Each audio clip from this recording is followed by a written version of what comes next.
శ్రీ గణేశాయ నమః. అపాల రెండవ భాగమండి. కృశాస్వునితో వివాహం. మహర్షి అత్రి కూతురు కోసం వరాన్వేషణ మొదలుపెట్టారు. కానీ ఏ ఒక్కరూ ఆమెను పెళ్లి చేసుకోవడానికి ముందుకు రాలేదు. కానీ ఒకనాడు బ్రహ్మచారి అయిన కృశాస్వుడు అత్రి ఆశ్రమానికి విచ్చేశారు. అతడు తపోబల సంపన్నుడు. అతని దృష్టి అత్రి మహర్షి కూతురైన అపాలపై పడింది. యవ్వన కాంతితో వెలుగుచున్న అపాలలో కళంకం కనుమరుగయ్యింది. కృశాస్వుని ఆకర్షించడంలో కృతకృత్యురాలైంది అపాల. బ్రహ్మచారి వివాహ ప్రస్తావన చేశారు. వరాన్వేషణలో నిమగ్నుడైన అత్రికి ఆ ప్రస్తావన కొంత బలాన్ని ఇచ్చింది. ఋషి ప్రసన్నుడయ్యారు. శుభనగ్నంలో మంచి ముహూర్తం చూసి ఆశ్రమ పవిత్ర వాతావరణంలో వేదోక్తంగా అపాల కృశాస్వుల వివాహం జరిపించారు మహర్షి అత్రి. కృశాస్వుడు స్వగృహానికి వెళ్ళడానికి మామగారిని అనుమతి కోరాడు. అత్రి కూడా సహజ పద్ధతిలో అనుమతినిచ్చారు. సహధర్మచారిణి అయిన అపాలతో పాటు కృశాస్వుడు ఆశ్రమం నుండి బయలుదేరారు. మనస్సు చెదిరిపోయింది. కాలం గడుస్తోంది. నెమ్మదిగా చర్మవ్యాధి యవ్వన కాంతిని మూసివేసింది. భవిష్యత్తు గురించి ఆలోచించింది అపాల. సుందరమైన రూపం వ్యాధి మూలకంగా నష్టం కాసాగింది. తిరస్కారం, ఏహ్యభావం మొదలైన వాటిని ఎదుర్కొనసాగింది అపాల. చివరికి కృశాస్వుని దృష్టి పడనే పడింది. అక్కడక్కడ ఉన్న మచ్చలపై దృష్టి నిలిపారు కృశాస్వుడు. యావగింపు మొదలైంది. మహర్షి మనసులో ప్రతిక్రియ ప్రారంభమైంది. అపాలకున్న ఆధ్యాత్మికమైన అందంపై భౌతికమైన కురూపపు నీడపడింది. కృత్రిమ గుణాలు అంతర్గత సుగుణాలపై వికట్టహాసం చేశాయి. చర్మచక్షువులు చర్మ సౌందర్యాన్నే చూశాయి. మణిస్థానంలో గాజు ముక్క వెలుగొచ్చింది. అయిష్టతతో కృశాస్వుని చూపులు మారిపోయాయి. ఆకర్షణ లేని శరీరాన్ని చూసి మనస్సు చెదిరిపోయింది. అపాల తన ప్రారబ్ధానికి విచారించింది.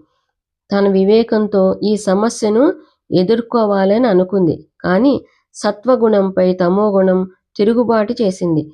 వివాహ సమయంలో చేసిన ప్రతిజ్ఞలు సంకెళ్ళు తెంచుకుని పడిపోయాయి. జీవితం నరకప్రాయమైంది. అపాల తన కురూపానికి తాను కారణం ఎందుకు అవుతుంది? కృశాస్వునికి అపాల కురూపానికి కారకులపై కోపం రాలేదు. అందహీనమైన శరీరాన్ని సృష్టించిన వారిపై కూడా కోపం లేదు. సృష్టికర్తపై కోపం లేదు. రచయితపై కంటే రచనపై కోపగించుకున్నట్లుగా ఉంది కృశాస్వుడి వ్యవహారం. నిర్దోషి అయిన అబలపై కోపం చూపించారు కృశాస్వుడు. కోపోద్రికుడయ్యాడు. అత్రి మహర్షిపై ఉన్న భయభక్తులతో మాట్లాడలేదు. అపాల మాత్రం భర్త చూపులతో తిరస్కార భావాన్ని చూసింది. భార్య శరీరంపై ఉన్న తెల్లటి మచ్చలు భర్తను విరక్తుణ్ణి చేశాయి. ఏహ్యభావం పెరగసాగింది. అపాల భర్తలోని నిరాసక్తను గుర్తించింది. ప్రణయబంధం తెగిపోయింది. అయినా చెలించలేదు అపాల. భర్తతో సంసారం గడపడం కష్టమైంది. అపాల నిస్సహాయరాలుగా దుర్భరమైన జీవనం గడుపుతూ ఉంది. భర్త దూరమయ్యాడు. జీవనం నరకమైంది. అపాల సున్నిత మనస్తత్వం కృశాస్వునికి తెలియరాలేదు. అపాల పుట్టింటికి వెళ్ళడానికి నిశ్చయించుకుంది. ఆశతో భర్త వైపు చూసింది. మాట వరుసకైనా వద్దంటాడేమో అనుకుని అమాయకురాలు అపాల. కానీ భర్త మొహం తిప్పుకున్నాడు. భర్త చేత వదిలిపెట్టబడిన ఆశ్రయం లేని స్త్రీ ఎక్కడికి పోతుంది? పుట్టింటికే బయలుదేరింది అపాల. ఉప్పొంగిన దుఃఖం. భర్త చేత వదిలిపెట్టబడిన స్త్రీకి పుట్టినిల్లు తప్ప వేరే గతి లేదు. తల్లి జన్మనిచ్చింది. తండ్రి జ్ఞానిని చేసి రెండవ జన్మనిచ్చాడు. తాను తల్లిదండ్రుల ప్రణయ రూపమే. చెట్టు పండును కోయదు. చెట్లు పండును తినరాదు. చెట్టు పండ్లను పెరగనిస్తుంది. అందుకే అపాల పుట్టినిల్లే ఒక ఆశ్రయమని భావించింది. తండ్రి ఇంటికి చేరుకుంది. తండ్రి కళ్ళల్లోకి అపాల చూసింది. కూతురి కళ్ళల్లోకి కన్నీళ్లు చూశారు. ఒకవైపు వేదాంత జ్ఞానం ఉన్నప్పటికీ మరొక వైపు కరుణతో మహర్షి కన్నీరు పెట్టారు. అపాల తండ్రి కాళ్ళపై పడింది. మహర్షికి దుఃఖం పొంగి వచ్చింది. కూతుర్ని చేతుల్లోకి తీసుకున్నారు. తండ్రి కూతుళ్ళిద్దరూ చాలా కాలం వియోగం అనుభవించి కలుసుకున్న వారిలా ఉన్నారు. ఋషి తన అదృష్టాన్ని, పురుషార్థాన్ని, కర్మను ఆహ్వానించినట్లున్నాడు. దంపతులను ఆశీర్వదించిన చేతులు ఇప్పుడు పుత్రికను అనునయించడం మొదలుపెట్టాయి. ఇది సమస్త లోకానికి సవాలు చేసినట్లుంది. కంట తడిపెట్టిన ఆశ్రమం. అనేక మంది ఆశీర్వాదాన్నిచ్చిన చేతులతో పుత్రికను ఆశీర్వదించాడు. కానీ అపాలను అనునయించడంలో ఆ చేతులు అసమర్థమయ్యాయి. మానవ దౌర్బల్యం కట్టలు తెంచుకుంది. మహర్షి అత్రి నేత్రాల నుండి కన్నీటి ధార ప్రవహించింది. దుఃఖభారంతో అపాల కూడా స్పృహ తప్పి పడిపోయింది. కూతురి దుఃఖాన్ని సహించలేకపోయాడు అత్రి మహర్షి. ఆశ్రమం అంతా దుఃఖభరితమైపోయింది. అపాల అని వాత్సల్యపూర్వకంగా పిలిచాడు అత్రి. విశ్వాసంతో తండ్రిని చేరింది అపాల. చిన్నప్పటి నుండి పెరిగిన ఆశ్రమ భూమి ఆమెను చూసి కంటతడి పెట్టుకుంది. లతా గుల్మాలు ఆమెను మరవలేదు. ఈ తండ్రి ఎలా వదిలేస్తాడు? దీనమైన మనస్సు ఆశ్రమంలోని అణువును దయాభిక్షను కోరినట్లయింది. హరుణులు యథాప్రకారంగానే ఆప్యాయతతో ఆమెను దగ్గరికి వచ్చాయి. అప్పుడప్పుడు అపాల భావావేశంతో తండ్రి ఒడిలో చేరి దుఃఖించేది. పుత్రిక తలపై నిమురుతూ తండ్రి ఆలోచనలో పడి ఏమీ మాట్లాడేవాడు కాదు. చిన్న పాపను నిద్రపుచ్చుతున్నట్లుగా లాలించేవారు. తండ్రి యొక్క సాంత్వనే అపాలకు ఆధారమైంది. ఆమె మనసు తండ్రి స్పర్శతో కుదుటపడేది. ఏ విధంగా తన భర్త తనను వదిలిపెట్టాడు, ఎలా 7 అడుగుల అనుబంధాన్ని తెంపేసుకున్నాడు, జరిగినవన్నీ గుర్తు చేసుకుంటూ ఉండేది. రోజులు గడిచాయి. దుఃఖభారం తగ్గిపోసాగింది. అపాల ఆశ్రమ జీవనంలో కలిసిపోయింది.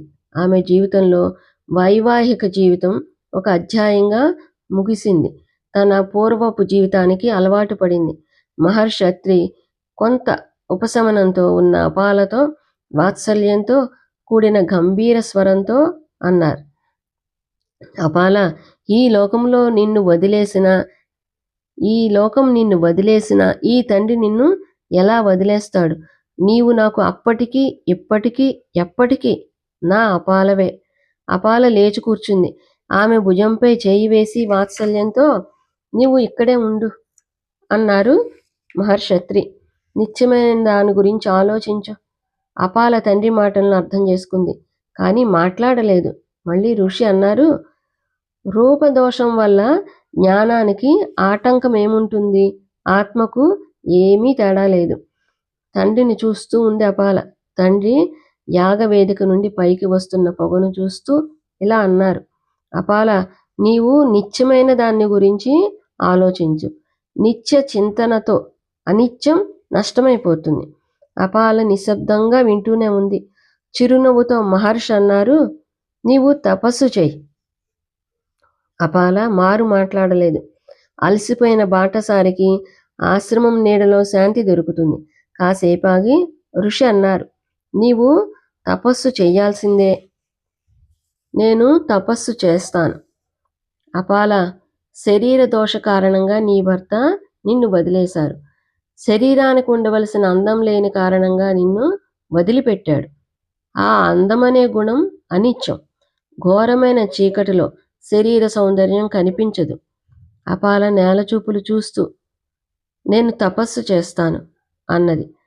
అప్పుడు తండ్రి, సరే, నియమిత ఆహారంతో, నియమిత నిద్ర, నియమిత అధ్యయనం, నియమిత ఉపాసన, నియమిత పఠనం ద్వారా నీ జీవితం గట్టెక్కుతుంది. నీవు ఉద్ధరించబడతావు అన్నారు. బ్రహ్మవాదిని అయిన స్త్రీగా ఎదగాలని అపాల మనస్సులో దృఢ నిశ్చయం చేసుకుంది.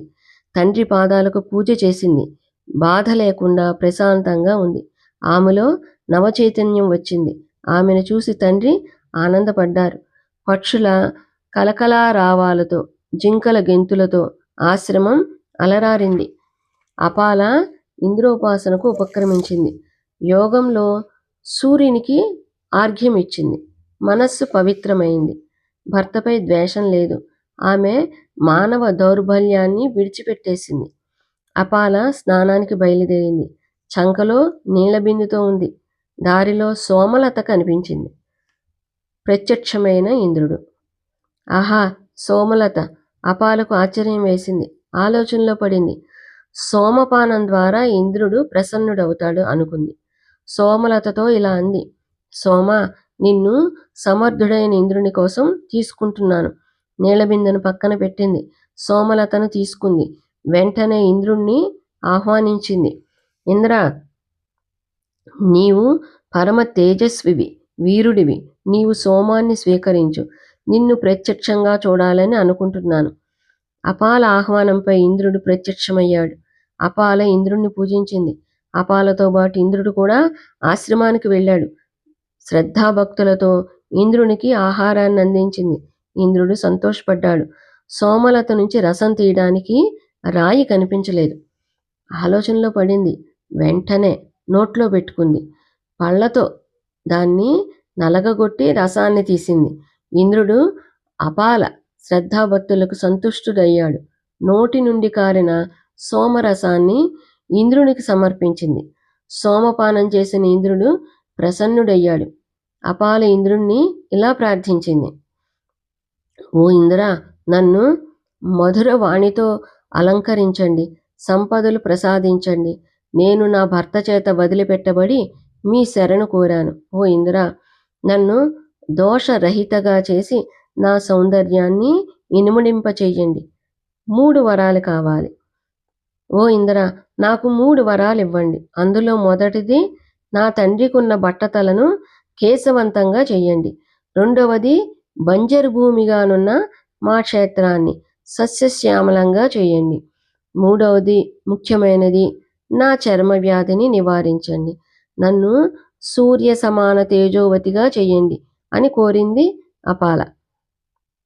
అపాల అభిష్టాన్ని నెరవేర్చాలని నిశ్చయించాడు ఇంద్రుడు. అపాల తండ్రిని కేశవంతుడిగా చేసి బంజరు భూమిని సుక్షేత్రంగా మార్చారు. తన రథ ఛిద్రం ద్వారా, శకటయుగ ఛిద్రం ద్వారా అపాలను 3 సార్లు తీసి ఆమె చర్మరోగాన్ని పూర్తిగా నయం చేశారు. అందువల్ల ఆమె సూర్య సమాన కాంతిమతి అయింది. అపాల భక్తి శ్రద్ధలకు ముగ్ధుడైన ఇంద్రుడు తన రథ ఛిద్రం ద్వారా, శకటయుగ చిత్రం ద్వారా 3 సార్లు అపాలను తీగ మొదటిసారి తీసిన చర్మం శల్యకమైంది. రెండవసారి తీసిన చర్మం మొసలి అయింది. మూడవసారి తీసిన చర్మం ఊసరవెల్లిగా మారింది. అపాల ఇంద్రునికి అనేక విధాల స్తుతించింది. మహర్షి అత్రి అపాల చర్మవ్యాధి నయం కావడం చూసి సంతోషించారు. రోగ విముక్తురాలైన అపాలను చూసి ఆశ్రమవాసులందరూ కూడా ఆనందించారు. సాధారణంగా మానవుడు బాహ్య సౌందర్యానికే ప్రాధాన్యం ఇస్తూ ఉంటారు. లోకములో అంతఃసౌందర్యం కంటే బాహ్య సౌందర్యానికే ప్రాముఖ్యం ఉంటుంది. ఈ కథలో అత్రి మహర్షి కూడా సామాన్య మానవునిలాగానే కూతురి వివాహం, ఆమె సుఖజీవనం కోసం చాలా చింతిస్తాడు. దీనిని బట్టి మనకు వేదకాలంలోని మానవుని ఆలోచన విధానం ఆధునిక మానవుని ఆలోచన సరణిలాగానే ఉండేదని తెలుస్తోంది. ఓం శాంతి శాంతి శాంతి. ఈ వీడియో కనుక మీకు నచ్చినట్లయితే ప్లీజ్ లైక్ చేయండి, సబ్స్క్రైబ్ చేసుకోండి.